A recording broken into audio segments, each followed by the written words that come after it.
평안하십니까 성도 여러분. 오늘은 욥기 25장과 26장을 빌닷의 세 번째 연설이라는 제목으로 묵상하겠습니다. 우리가 보는 개역 개정 성경에서 25장은 빌닷의 말로, 반면 26장은 욥의 답변으로 여겨지며 따로 나뉘어 있는데요. 이것은 구약 히브리어 원어 사본 중 가장 큰 권위가 있는 것으로 여겨지는 소위 맞소라 사본에 근거한 것입니다. 하지만 맞소라 사본이 100% 옳다고는 할 수 없습니다. 성경의 원본은 현재 하나도 남아있지 않기 때문에 그것을 옮겨 적은 사본들에 의해서만 성경을 가장 원본에 가깝게 복원하고 재구성해야 하는데요. 그런 작업을 사람들이 하기 때문에 원본처럼 완벽하다고 할 수는 없습니다. 앞에 24장에서와 마찬가지로 여기에 25장과 26장과 뒤에 27장도 많은 학자들에 의해서 재구성하는 시도가 이루어져 왔는데요. 대표적인 예로 가톨릭의 영어 성경인 제루살렘 바이블, 그리고 아마도 그것에 근거한 한글 가톨릭 성경 21세기 해설판이 그러합니다. 그것들은 26장 5절에서 끝절인 14절까지를 욥의 대답이 아닌 빌닷의 말로 여겨서 25장 끝인 6절 뒤로 재배치합니다. 그러나 여기서는 WBC 주석에 따라서 덧붙인 것으로 여겨지는 26장 1절을 제외한 26장 2절에서 14절까지의 전체를 빌닷의 말로 보고 묵상을 하겠습니다. 사본학에 대한 그런 전문 지식이 없더라도 문맥에 의해서 이런 판단을 할 수 있는데요. 먼저 앞에 세 친구의 모든 연설은 그렇게 짧지 않았는데 여기서는 갑자기 25장의 단 6절로만 짧게 빌닷이 말했을까라는 의심을 해볼 수 있습니다. 따라서 26장 1절을 제외한 25장 그리고 26장 전체가 빌닷의 말이라고 보는 것이 더 자연스러울 수 있습니다. 두 번째로 26장 2절부터 5절은 욥의 답변이 아니라 아마도 4장 3절부터 5절에 엘리바스의 욥에 대한 묘사를 빌닷이 다시 비꼬아 말하는 것으로 생각할 수 있습니다. 거기서 엘리바스는 욥에 대해 이렇게 묘사합니다. 보라, 전에 내가 여러 사람을 훈계하였고 손이 늘어진 자를 강하게 하였고 넘어지는 자를 말로 붙들어 주었고 무릎이 약한 자를 강하게 하였거늘 이제 이 일이 내게 이름에 내가 힘들어하고 이 일이 내게 닥침에 내가 놀라는구나. 여기 26장 2절부터 4절 역시 빌닷이 욥의 과거와 현재를 비교하며 욥을 비판하는 말이라고 볼 수 있는데요. 즉 과거와 달리 현재 내가 힘없는 자를 참 잘도 도와주는구나. 기력 없는 팔을 참 잘도 구원하여 주는구나.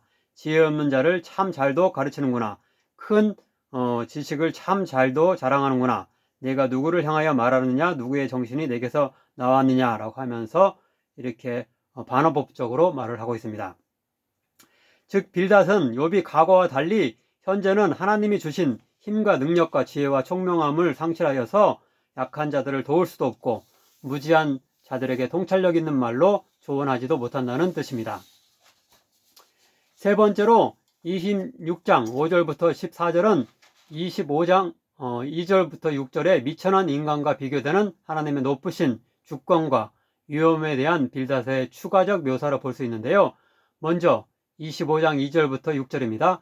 하나님은 주권과 위엄을 가지셨고 높은 곳에서 화평을 베푸시느니라.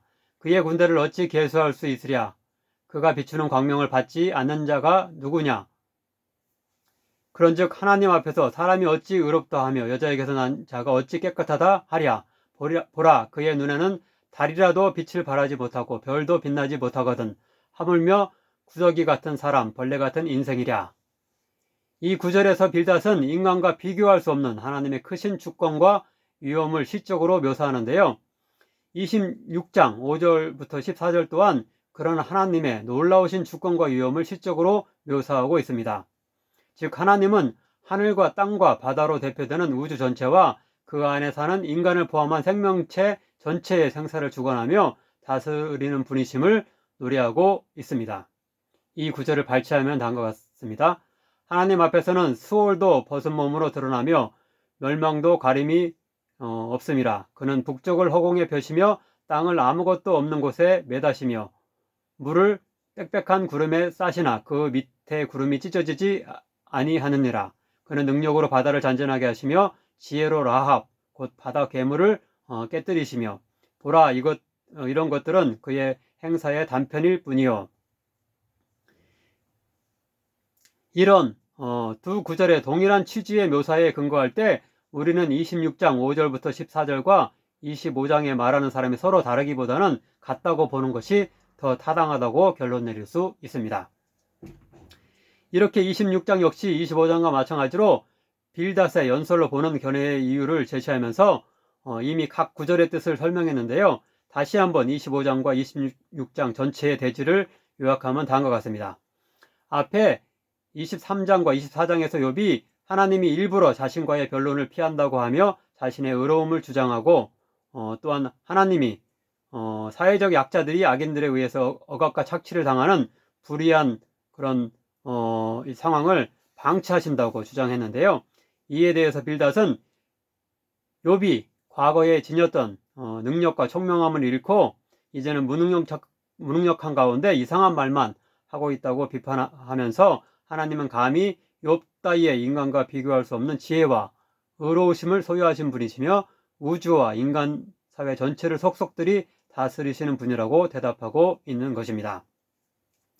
이런 빌닷의 인간과 비교할 수 없는 하나님의 위대하심에 대한 묘사 자체는 맞는 말이라고 할 수 있습니다. 하지만 그의 잘못은 그것을 통해 친구 욥을 함부로 정죄하는 수단으로 삼았다는 점일 것입니다.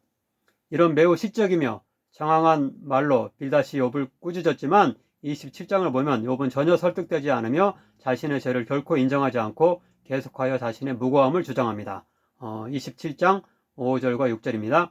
나는 결코 너희를 옳다 하지 아니하겠고 내가 죽기 전에는 나의 온전함을 버리지 아니할 것이라.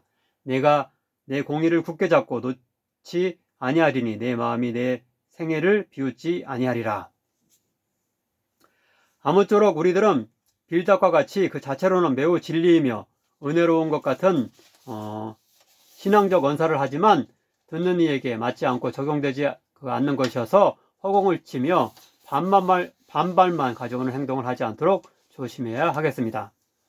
남의 인생에 대해서 함부로 짓거리고 개입하려 하는 무례함을 버리고 그와 그의 인생을 그대로 인정하고 받아들여주며 이해하려 하는 선한 조언자들이 되어야 할 것입니다.